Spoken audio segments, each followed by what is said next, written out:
수강생 여러분 안녕하십니까. 자동차 보험의 이론과 실무 강의하는 손해사정사 조수길입니다. 어떻게 그 실전 모의고사 풀어보니까 어떠신가요? 뭐 많이 준비하신 분들은 뭐 이 정도야 뭐 간단하다라고 작성을 하셨을 거고요. 좀 준비가 덜 되신 분들은 내가 이것까지 또 준비를 해야 되는구나 라는 이제 자기의 부족한 점을 좀 체크해 보는 시간이었을 거라 생각이 듭니다. 우리가 이제 실전 모의고사를 이렇게 하는 이유는 물론 이제 현재 시점에서 나의 실력이 어느 정도 되는지 그 평가하는 그런 목표도 있지만 목적도 있지만 일단은 우리 실전 모의고사에서 제일로 중요한 사항은 첨삭입니다. 첨삭을 해서 답안 작성 요령에 대해서 배우는 거예요, 또. 그래서 우리 모의고사에서는 물론 이제 제가 모의고사를 내고 답안 풀이도 해드리겠지만 제가 쓴 답안보다 더 충만하게 더 풍부하게 이렇게 쓰신 분들도 있을 거예요. 물론 그게 뭐 답이 아니라는 건 아닙니다. 답이죠. 답인데 일단은 이제 뭐 그런 부분에 있어서 내가 부족한 부분들, 내가 보완해야 될 부분들 이런 부분을 체크를 하고 결국에 우리 모의고사에 대한 최종 목적과 목표는 첨삭 지도를 통한 답안 작성 요령에 대해서 배우려고 하는 거예요. 그래서 이제 2차 시험 모의고사를 보시면 이런 식으로 이제 답안을 작성해 가지고 이제 제출을 해 주시면 제가 이거에 대해서 이제 첨삭 지도를 해 드립니다. 물론 뭐 본인이 첨삭 지도 필요 없다 라고 하시면 뭐 모의고사 문제만 풀어봐도 상관은 없을 거고요. 네. 근데 일단은 제일로 중요한 거는 모의고사에 대한 첫째 목적은 뭐다? 첨삭 지도를 통한 답안 작성 요령에 대해서 공부하는 시간이다라는 거고요. 그리고 이제 우리 그 모의고사를 푸시다 보면 포기하시는 분들이 있어요. 중간에 갑자기 여태까지 잘 준비해 오다가 내가 이것까지 미처 준비를 못했는데 이런 상황에서 내가 이런 시점에서 내가 시험을 봐야 되나. 전혀 그렇게 동요하실 필요 없습니다. 이 모의고사는 말 그대로 모의고사예요. 모의고사. 진짜 시험 아니잖아요. 그래서 이 실전 모의고사를 풀 때도 어떻게 푸냐. 일단은 우리 시험이 90분이잖아요. 이제 시험지를 딱 놔두고 90분 동안 내가 공부한 거를 최대한 이끌어서 풀어봅니다. 풀어본 후에 뭐 내가 도저히 못 쓰겠다 하시는 분들은 그냥 오픈북으로 쓰세요. 오픈북으로 쓴 다음에 최종적으로 중요한 건 뭐다? 첨삭이에요. 첨삭. 답안 작성 요령에 대해서 알아야 됩니다. 그 답안 작성 요령만 알더라도 점수는 웬만큼 먹고 들어간다라고 생각하셔도 돼요. 자, 그러면 첫 번째 문제로 아주 그냥 간단한 문제 한번 뽑아봤습니다. 다음의 사례에서 갑보험회사의 보상 책임을 설명하고 A의 지급보험금을 구하시오. 그래서 30점 문제예요. 사실관계는 보니까 A는 출근 중 차도와 인도의 구분이 없는 장소에서 헤드폰으로 음악을 들으며 주변을 둘러보지 않고 핸드폰에 집중하여 걸어가던 중 전동 킥보드를 타던 C와 충돌하여 부상당하였다. B는 A의 친아버지이다. 보험 계약 관계를 보시면 B는 갑보험회사의 전담보로 개인용 자동차 보험 계약, 가족운전 한정 특약 들어있고요. 보험 계약상으로는 대인 1, 대인 2 무한, 무보험 자동차 상해 2억, 자기신체 사고 사망 1억, 부상 3천, 후유장애 1억 이렇게 되어 있습니다. 손해의 사실 보니까 A의 과실은 20%로 확정이 됐네요. 그렇죠? A의 손해를 보니까 대인배상 1의 한도는 부상 1급이 3천만 원, 부상 장애 상급이 1억 2천만 원. 실제 손해액은 치료비 5천만 원, 휴업손해 3천만 원, 상실수익액 2억 원, 위자료 5천만 원 이렇게 주어졌습니다. 사례 문제에 있어서 아주 간단한 그냥 몸풀기로 제가 한번 내본 거예요. 몸풀기로. 자, 그러면 우리가 사례 문제에 있어서 자, 제목 어떻게 잡는다고 했어요? 제목을 어떻게 잡는다? 처음에 사례의 논점 이렇게 잡고요. 두 번째로 법률상 배상 책임. 세 번째 약관상 보상 책임. 네 번째 뭐 결론에는 또 여러 가지가 들어가겠죠. 이런 식으로 제목 잡으면 돼요. 이 제목만 잡으면 건 반 이상 푼 겁니다. 그래서 첫 번째로 답안을 보시면 사례의 논점 그래가지고요. 첫 번째 전동 킥보드에 의한 사고에서 전동 킥보드가 무보험 자동차에 해당하는지 여부. 두 번째 위 검토 여부에 따른 갑보험회사의 무보험 자동차 상해 적용 여부. 이런 식으로 두 가지의 논점을 뽑아봤습니다. 그 다음 갑보험회사 이제 보상 책임 들어가는 거죠. 갑보험회사에서는 뭘 봐야 돼요? 무보험 자동차 상해에 대한 담보가 적용되는지 여부를 검토를 해야 되니까 이 무보험 자동차 상해에 대한 약관 규정을 써준 거예요. 무보험 자동차 상해 약관 규정 해서 피보험자가 무보험 자동차 사고로 인하여 생긴 사고로 죽거나 다친 때 그로 인한 손해에 대해 배상 의무자가 있는 경우 무보험 자동차 상해로 보상한다 라고 되어 있습니다. 그럼 무보험 자동차 상해에 있어서 피보험자는 누구냐? 기명 피보험자 및 기명 피보험자의 배우자는 탑승 여부를 불문한다. 또한 두 번째 제1의 부모 및 자녀 또한 탑승 여부 불문이다. 세 번째 승낙 피보험자와 운전 피보험자도 우리 피보험자에 들어가지만 뭐예요? 탑승 중일 때 피보험 자동차에 탑승 중일 때 하나여 피보험자에 들어간다라는 거죠. 그럼 세 번째 이제 무보험 자동차의 정의입니다. 정의. 피보험 자동차가 아니면서 피보험자를 죽게 하거나 다치게 한 자동차는 자동차 관리법상의 자동차 건설기계관리법에 의한 건설기계, 군수품관리법에 의한 차량, 도로교통법에 의한 원동기 장치 자전거 및 개인형 이동장치, 그리고 농업기계와 촉진법에 의한 농업기계 등을 말한다. 그래서 좀 더 구체적으로 보면 자동차 보험 대인 2나 공제 계약이 없는 자동차. 두 번째, 자동차 보험 대인 2나 공제 계약에서 면책 사유에 해당하는 자동차. 세 번째, 자동차 보험 대인 2나 공제 계약이 유한 보험으로 보상 한도에 미달하는 자동차. 네 번째, 피보험자를 죽게 하거나 다치게 한 자동차가 명확하지 않은 경우 단 개인형 이동장치가 사에 해당하는 경우 제외된다. 그래서 우리가 이 네 가지 어떻게 외웠어요? 미면, 미뺑 이렇게 외웠었죠. 그렇죠? 기억나시죠? 자, 그러면 이제 우리 사례에 적용을 해봅니다. A는 기명 피보험자 B의 자녀로 무보험 자동차 상해의 피보험자에 해당하죠. 그렇죠? 자녀니까 탑승 여부를 불문하고 보상한다. 사례에서 C가 운전한 전동 킥보드의 경우 무보험 자동차, 즉 도로교통법에 의한 원동기 장치 자전거에 해당하므로 부책한다. 자동차 보험 약관은 퍼스널 모빌리티로 인한 사고의 경우 무보험 자동차 상해로 부책하고 무보험 자동차 상해의 보험가입 금액을 한도로 하지 않고 뭘 한도로 한다? 대인 원 한도를 적용하여 보험금을 지급한다. 그래서 이제 결론으로 지급보험금을 계산한 거예요.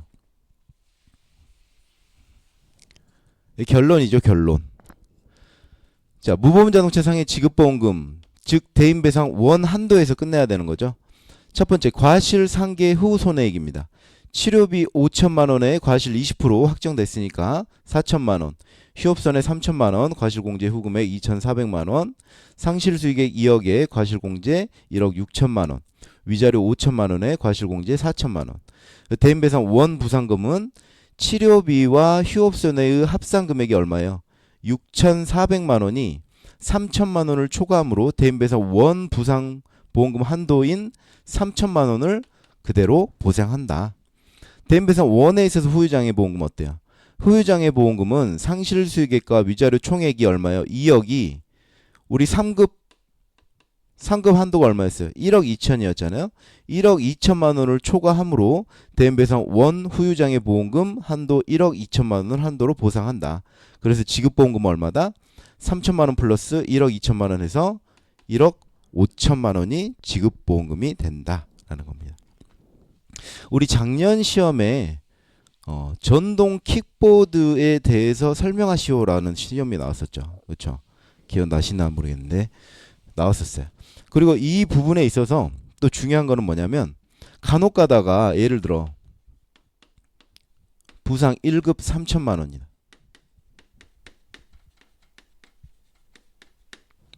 자, 후유장애 3급 1억 2천만 원이었죠. 자, 우리 지금 풀이를 어떤 식으로 했어요? 과실상계 후 손해액을 다 계산을 하고, 그리고 대인배상 원의 부상금, 부상보험금과 대인배상 원에 해당하는 후유장애 보험금을 각각 살펴봤죠. 각각 이 금액들이, 이 합산 금액이 한도를 초과하냐 안 하냐 이거를 보고 결정을 했어요. 근데 어떤 분들은, 뭐 대다수 분들은 뭐 그렇지 않은데, 어떤 분들은 이거에 대해서 그냥 과실상계를 해버려. 80%.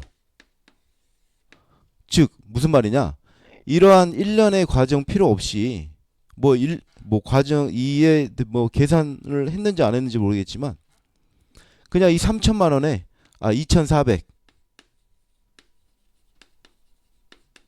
그리고 1억 2천만 원에 얼마요? 9,600, 뭐 이런 식으로. 즉 말인즉슨 뭐냐, 이 한도에서 과실상계를 해버린다는 거예요. 한도에서 과실상계 하는 거예요? 안 해요? 아니에요. 일단 이런 일련의 과정들을 거쳐서 금액을 산출한 후에 이러한 합산 금액들이 한도를 초과하게 되면 뭘 지급을 한다? 이 한도만큼을 그냥 지급을 한다라는 겁니다. 이 한도를 깎는 거 아니에요.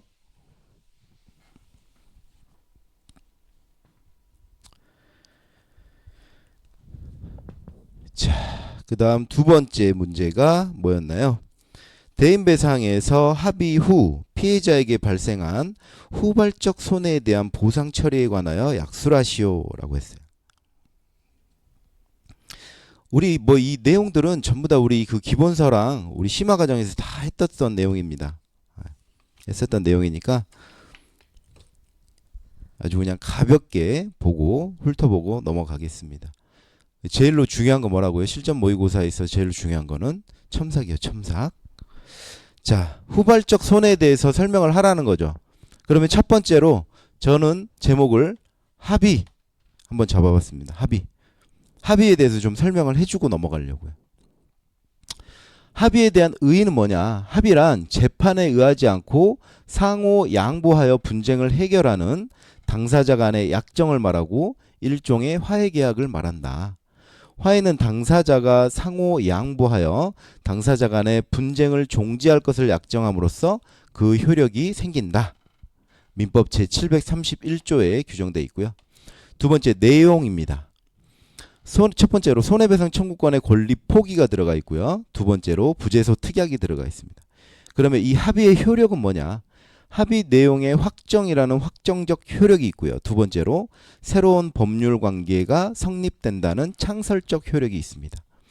자, 지금 이거 제가 글씨가 잘 안 보이는데도 이렇게 PPT 띄워서 하는 거는, 물론 이제 저희 답안을 이제 저희 그 실전 모의고사가 다 끝나고 난 다음에, 풀이가 끝난 다음에 다 나눠 드릴 건데, 자, 이렇게 이 연습용 답안지를 제가 다 띄워 드릴 수는 없잖아요. 그러니까 이런 식으로 최대한 해본 거예요. 이렇게 표현을 해보는 겁니다. 그래서 여기 보면 여기가 다 들여쓰기가 된 거예요. 이런 식으로 들여쓰기가 된 거예요. 들여쓰기가 되고, 여기는 또 이렇게 나와 있고 또 들여쓰기 되고, 이런 식으로. 이게 첨삭입니다. 이게 첨삭. 그리고 또 이 내용 중간중간에 이렇게 한 줄씩 띄워줬어요. 자, 합의라고 하고 큰 제목 잡고 이렇게 띄워줬어요. 또 의 적고 띄워주고, 자, 내용 적고 띄워주고요. 또 제목 적고 띄워주고, 내용 적고 띄워주고, 제목 적고 띄워주고, 내용 적고 띄워주고. 여기는 두 칸 띈 거예요. 두 칸 띈 겁니다. 두 칸 띄고 또 큰 제목 투 해가지고 합의 후 증대된 손해 해서 한 칸 띄워주고, 내용 적 제목 적고 한 칸 띄워주고, 띄워주고, 띄워주고, 띄워주고. 이게 이제 첨삭이에요. 이게 첨삭.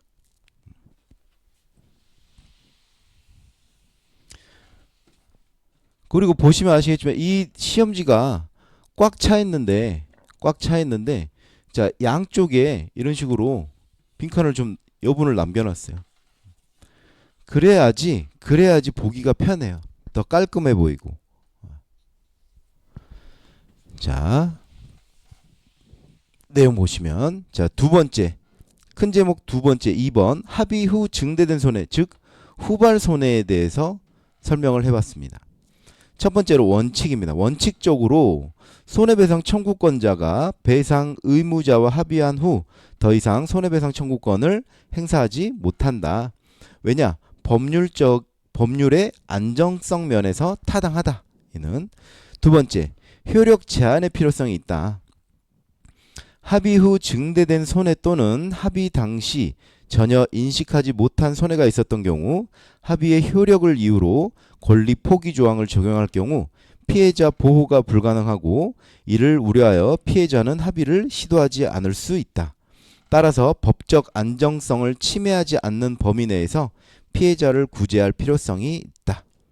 세 번째, 제한적 포기설입니다. 제한적 포기설. 효력 범위 제한설, 한정적 포기 이론이라고도 하며 당사자 간 합의의 효력은 유효하고 다만 예기치 못한 후발 손해의 경우 별도의 합의나 소제기를 할 수 있다는 판례의 견해로 법적 안정성과 피해자 구제에도 효과적이다. 실무상 피해자에 의해 많이 제기되며 손실의 차이가 크고 당사자 양방 모두가 예기치 못한 경우 인정된다. 라고 했어요. 자, 저는 이제 이렇게 결론을 냈습니다. 근데 또 우리 이제 준비 많이 하신 분들은 추가로 좀 더 적을 수 있는 부분이 있을 것 같은데요. 당연히 있죠. 그러면 실무에서 어떻게 적으려 할 거냐? 실무적은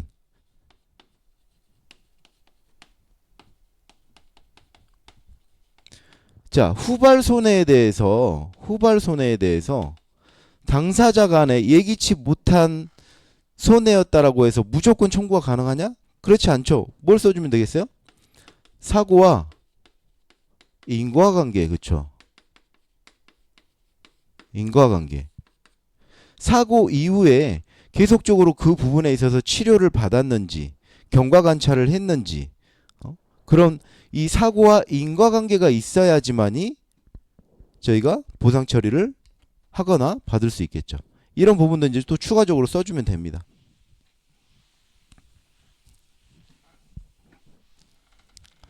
자, 이제 시험지가 여기서 딱 끝났어. 작성하다가 여기서 끝났어요. 그러면 여기에다가 3번 문제를 쓸 거냐? 그렇지 않다라고 했죠. 그냥 넘기라고 했어요. 넘기라고 했어요. 자, 우리 3번 문제 보시면 자동차 보험에서의 혼동에 대해서 약술하시오라고 해가지고 10점짜리예요. 10점. 10점은 우리 답안지 몇 장 쓰면 된다? 한 장 쓰면 된다. 한 장 이상 쓰면 된다. 근데 한 장도 한 장을 쓰려면 꽉 채워야 되겠죠, 그렇죠? 뭐 여기 중간에서 자르고 그러면 안 돼요.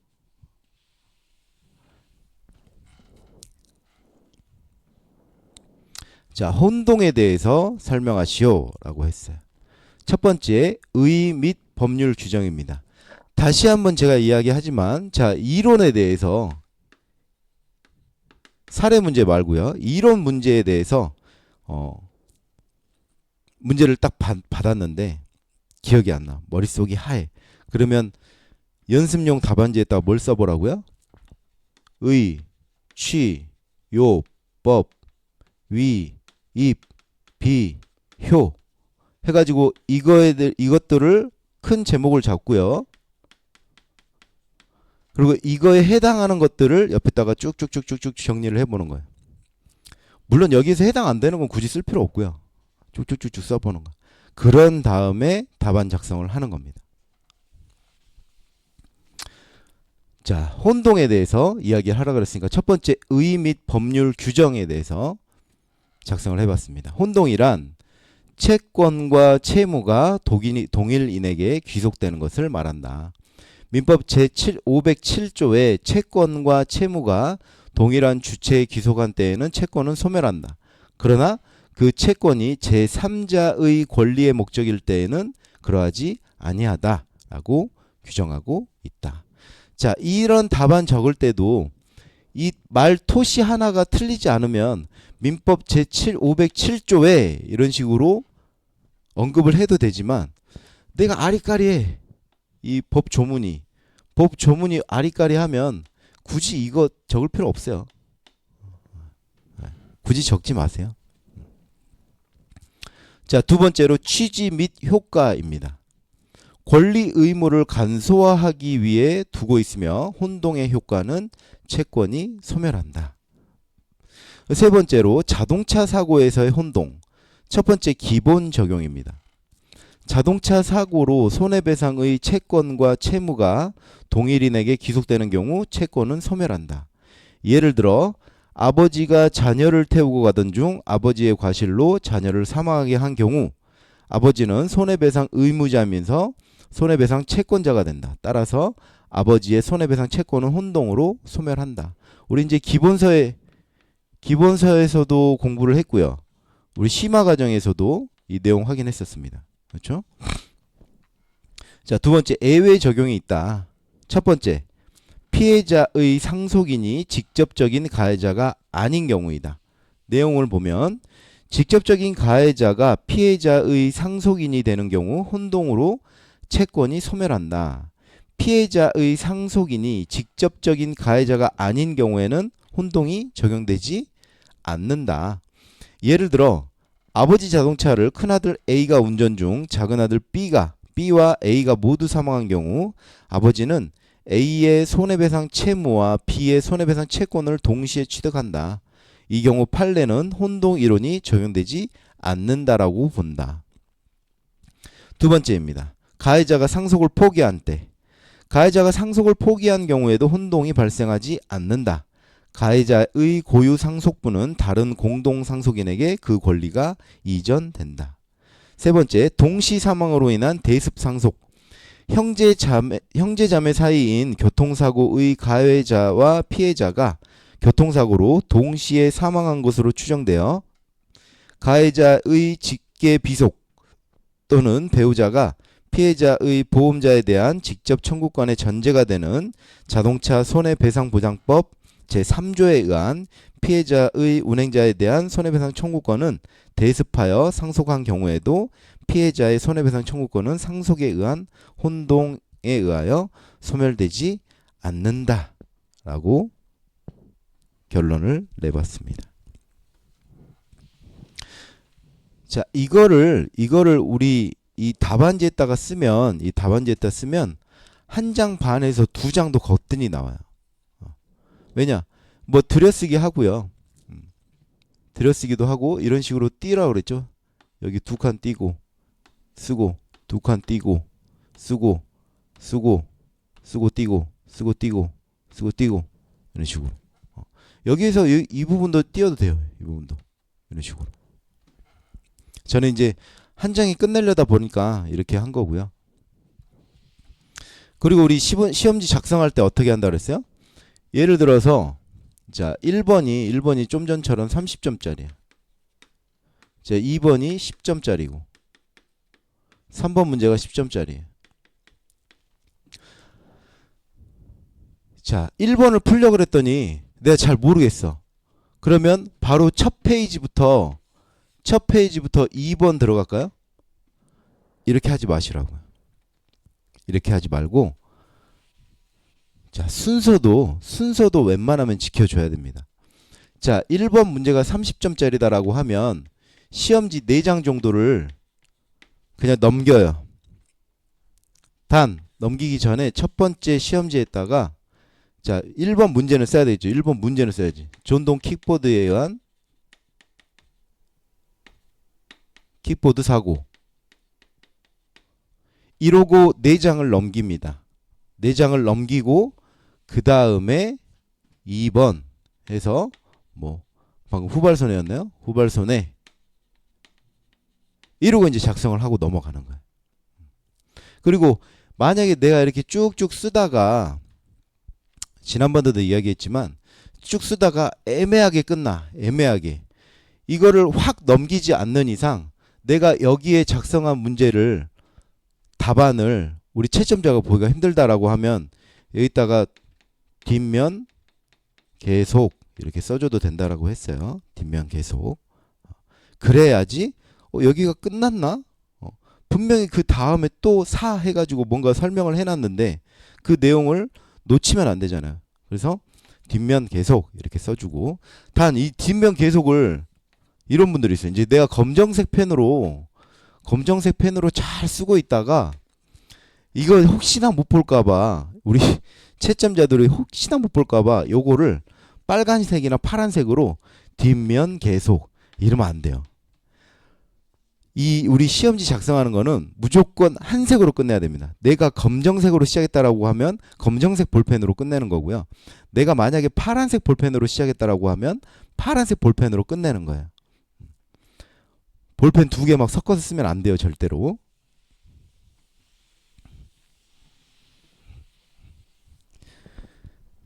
자, 이렇게 해서 3번 문제까지 풀어봤고요.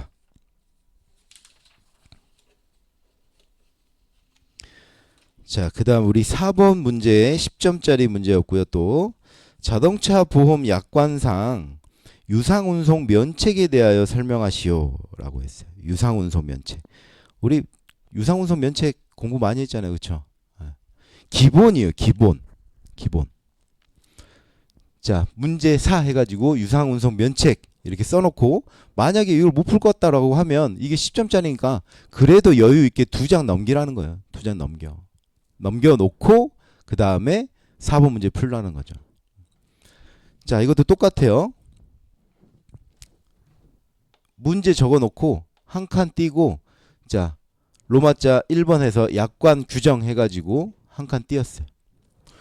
영리를 목적으로 요금이나 대가를 받고 피보험 자동차를 반복적으로 사용하거나 빌려준 때에 생긴 손해는 보상하지 아니한다라는 약관 규정이 있다. 그 다음에 여기 2칸 이렇게 띄어. 2칸 띄고, 자, 이거에 대한 취지가 뭐냐 쓰고 한 칸 띄고, 비영업용 자동차에 비해 영업용 자동차가 사고 발생 가능성이 높다. 위험률의 증가에서 면책의 취지를 찾을 수 있다. 또 쓰면 2칸 띄고, 세 번째 면책 요건 띄고. 자, 여기 지금 보면 이 제목과 본문이 들여서 있는 거예요. 들여서 써져 있는 거예요. 그리고 여기서 만약에 여기를 좀 더 남기고 싶다라고 하면 한 이 정도에서 잘라도 돼. 이 정도에서. 그렇죠? 이 정도에서 자르면 얘네가 다 이쪽으로 가겠죠. 그러면 내용이 더 늘어나겠죠. 이런 요령 배우는 거예요. 모의고사에서는. 이런 내용이야 여러분들이 다 알고 계실 거고. 제가 말씀드렸죠. 우리 모의고사는 내가 만약에 못 풀겠다라고 하면 오픈북을 해서라도 풀어보는 겁니다. 왜? 답안 작성 요령을 알기 위해서. 자, 세 번째 면책 요건에 대해서 설명을 해봤어요.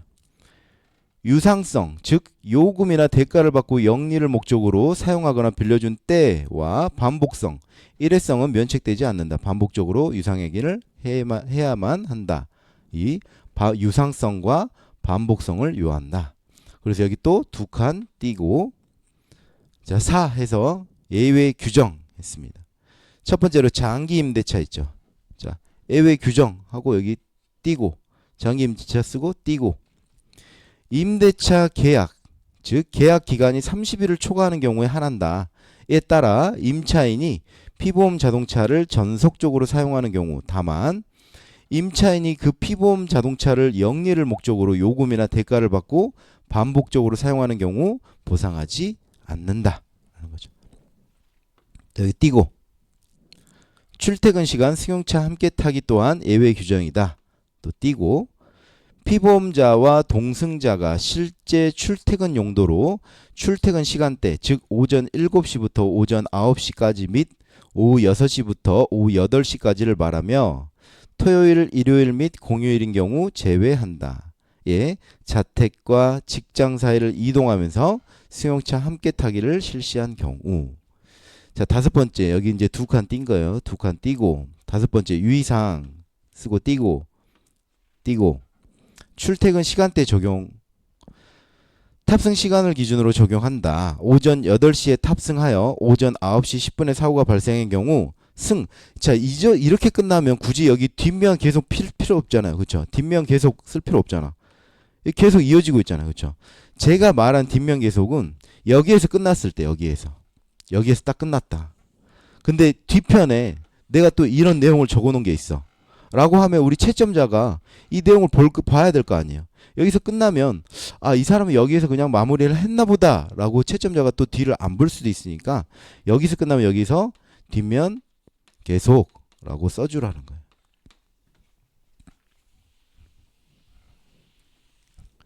자, 기준으로 적용한다. 오전 8시에 탑승하여 오전 9시 10분에 사고가 발생한 경우 승용차 함께 타기를 실시한 경우로 보상한다.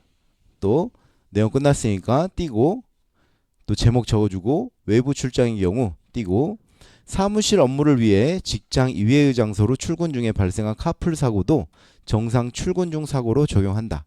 또 띄고 그러면 카풀의 운행 경로 조사가 필요하다. 띄고 사고 장소가 운전자의 자택, 즉 출발, 도착 장소 및 직장 사이의 통상의 최단 거리를 벗어난 경우 출퇴근 목적에 따른 운행에 해당하는지 조사한다.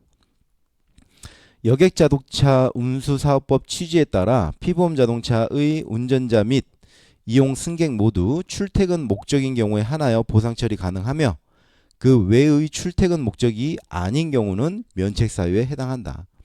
카풀의 정의를 운전자가 동승객을 태울 필요 없이 본래 자신의 업무, 기타 필요에 의하여 해당 목적지나 방향으로 자동차를 운행하여 가야 하는데 유사한 방향으로 가고자 하는 다른 사람을 동승시키는 경우에만 성립되는 것으로 볼 때 운전자의 본래 갈 필요가 없는 목적지나 방향임에도 오로지 동승자의 필요를 위하여 자동차를 운전하는 경우는 카풀에 해당하지 않는다 라고 작성해 봤습니다.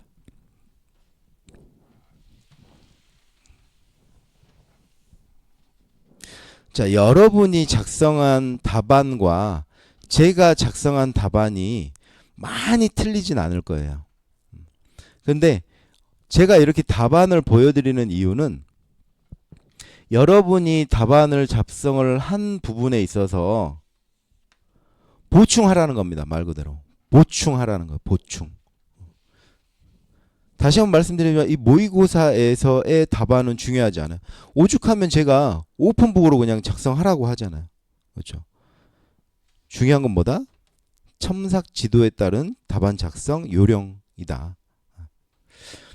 자, 다음 문제 5번 문제 보시면 자동차 보험 약관 지급상 지급기준상 기술직 종사자와 현역병 등 군 복무 해당자의 현실 소득액 산정 방법과 취업 가능 일수에 대하여 설명하시오 라고 해서 15점짜리 문제가 나왔습니다. 그래서 이제 답안에 문제 5 해가지고 현실 소득액 산정 방법과 취업 가능 일수 이렇게 써놨어요. 자, 이게 지금 PDF 여러분들한테 나눠줄 PDF를 이걸 파워포인트로 변환을 했더니 중간중간 글씨가 깨져 있네.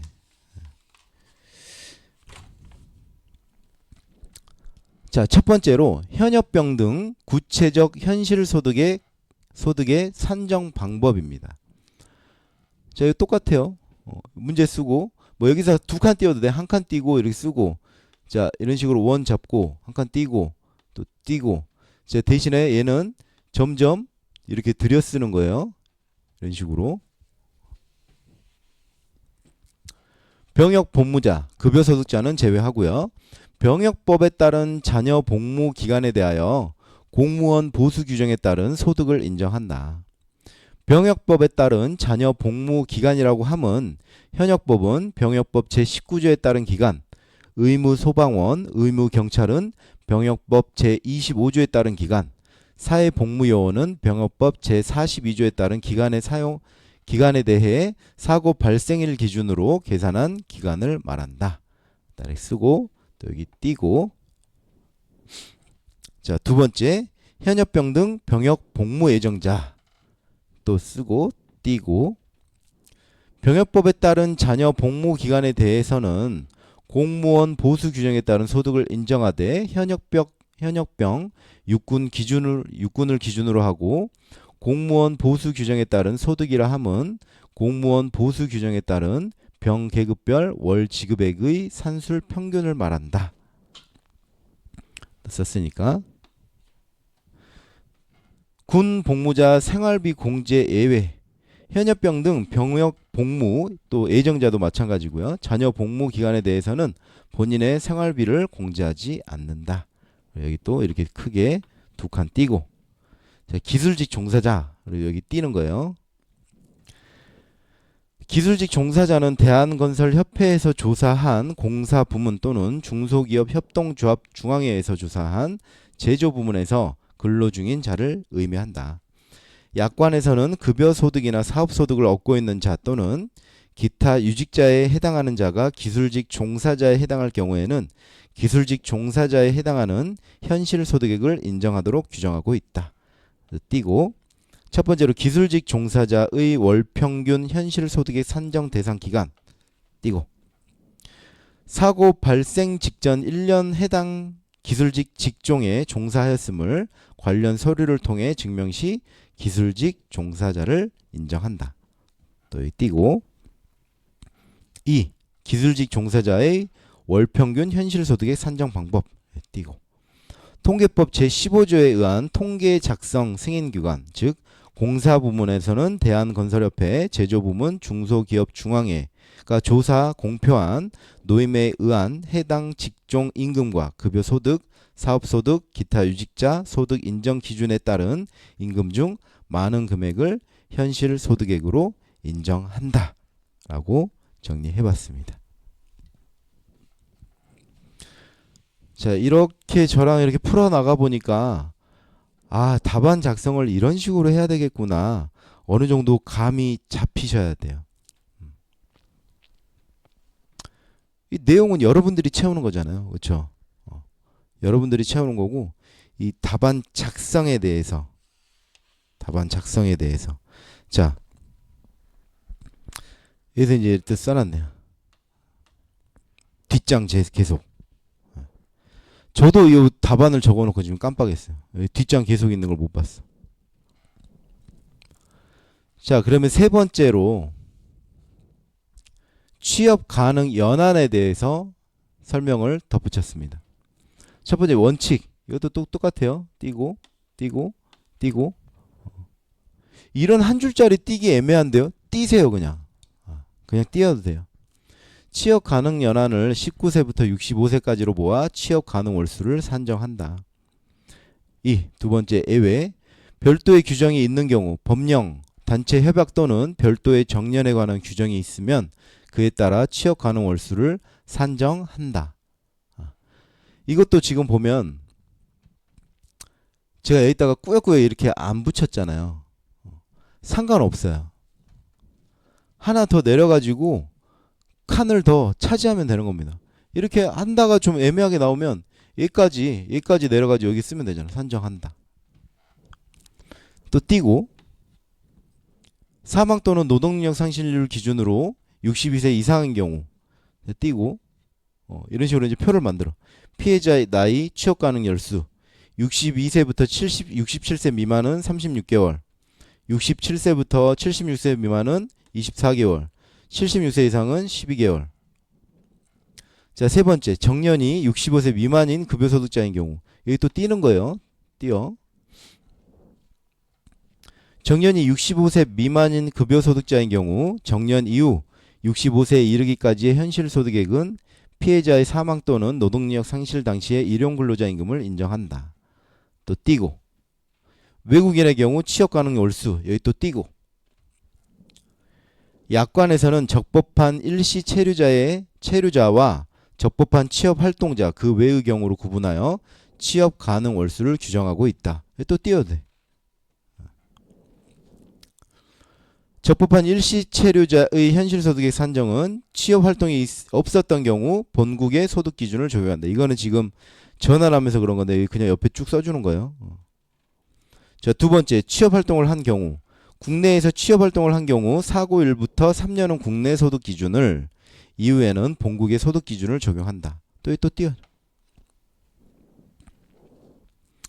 적법한 취업활동자의 현실소득액 산정은 외국인의 적법한 체류 기간 동안은 국내 소득 기준을 적용하되 체류 잔존 기간이 3년 미만인 경우에는 사고일부터 3년간은 국내 소득의 기준을 인정하고 그 후에는 본국의 소득 기준을 적용한다. 체류 잔존 기간이 3년 이상 남았을 경우에는 적법한 체류 기간 종료 전까지는 국내 소득을 인정하고 이후에는 본국의 소득을 적용한다. 라고 정리했습니다.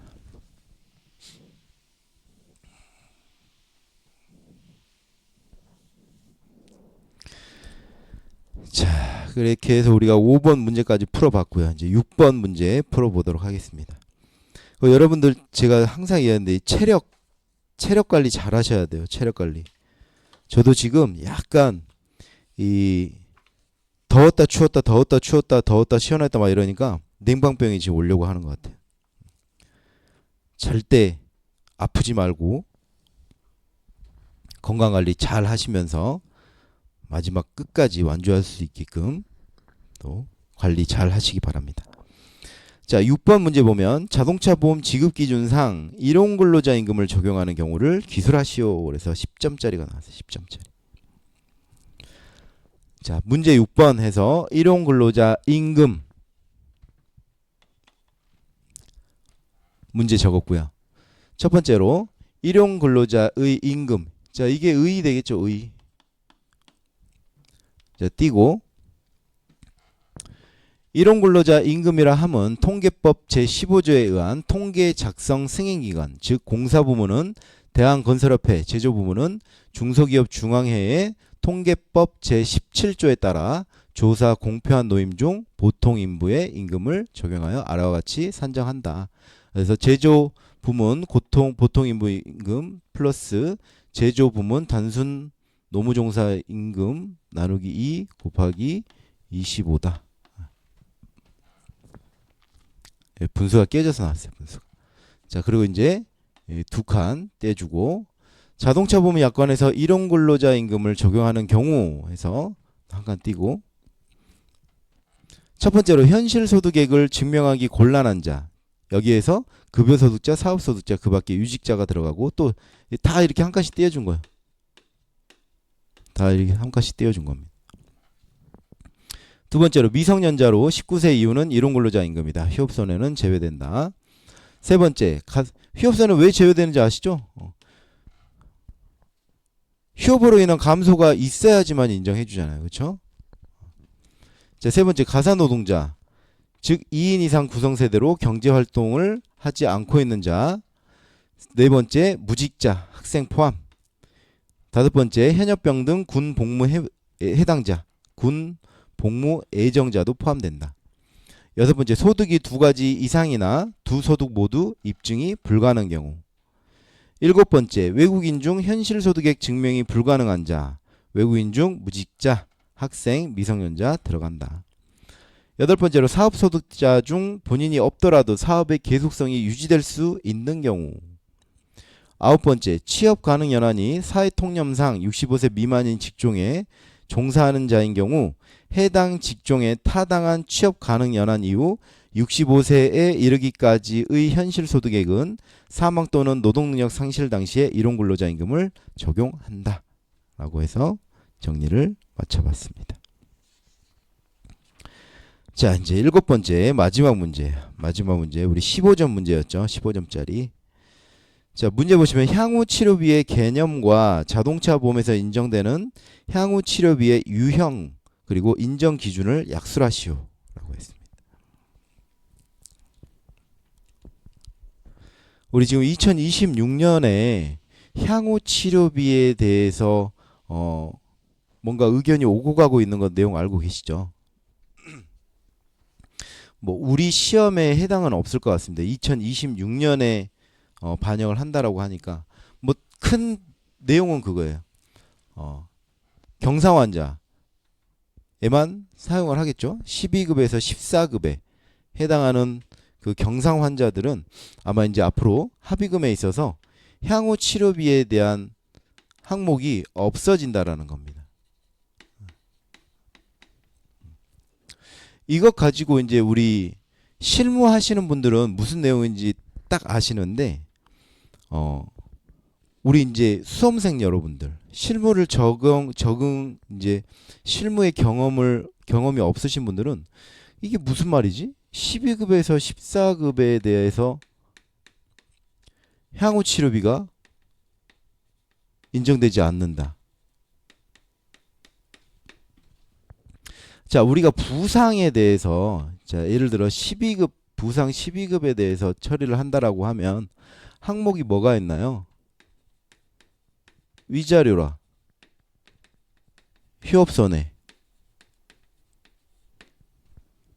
그리고 예를 들어서 통원을 했다라고 하면 통원 교통비,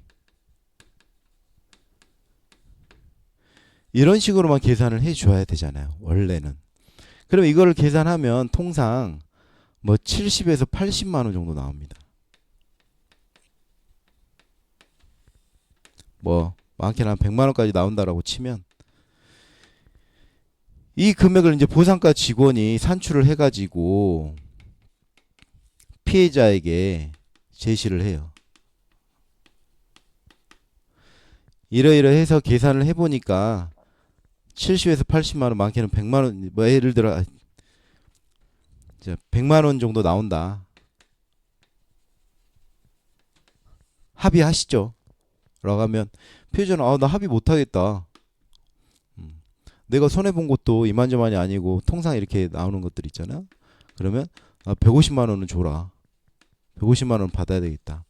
라고 하면 예를 들어 한 125만 원 정도를 합의를 한다라고 하면 나머지 이 25만 원은 지급 기준 이외의 것이잖아요. 이거를 전산으로 향후 치료비, 즉 피해자가 합의를 하더라도 뭐 추후에 엑스레이 검사라든가 뭐 약도 타먹어야 될 것이고 뭐 이런 것들을 감안해서 25만 원을 추가로 지급을 해서 125만 원에 합의를 했다라고 결제를 올리는 거야. 근데 이제 앞으로는 어떻게 하겠다? 이 25만 원 없다라는 겁니다. 즉 이 100만 원 받을 거면 합의하고 그렇지 않으면 합의 못 한다라는 거야. 그러니까 앞으로 우리 이제 보상과 직원들이 더 어려워지겠죠. 뭐 보상과 직원도 어려워진 건 아니, 뭐 피해자들도 이제 합의함에 있어서 좀 더 신중을 해야 되고요. 무턱대고 이제 달라고 할 수 없어요. 무턱대고.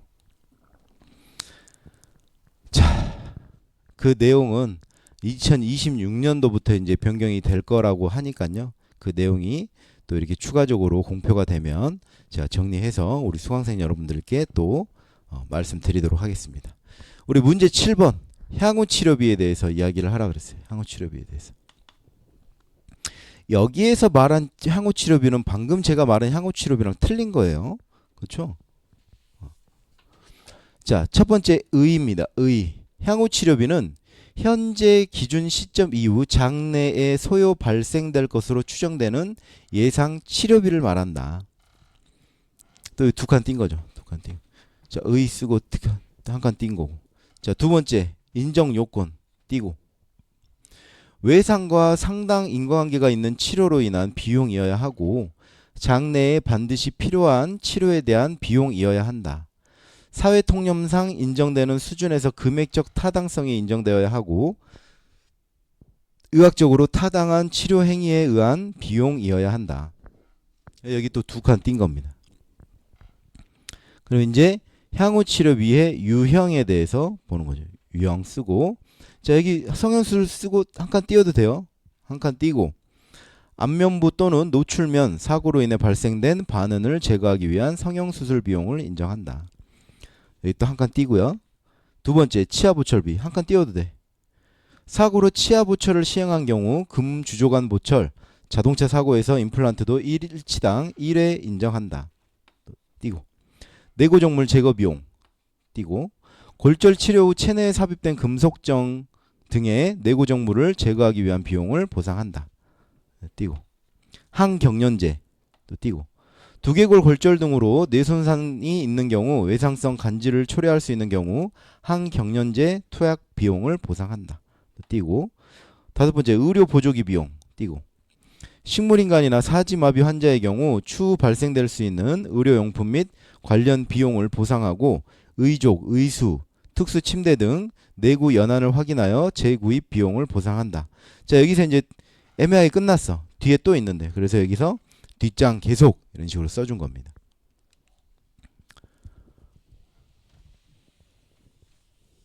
자, 네 번째, 중간 이자 공제해야 한다.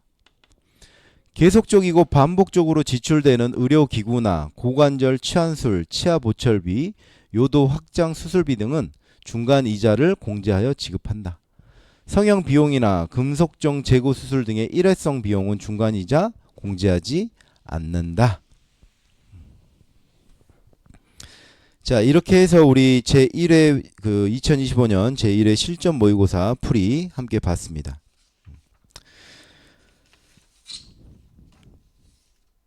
모의고사는 말 그대로 다시 한번 말씀드리지만 모의고사예요.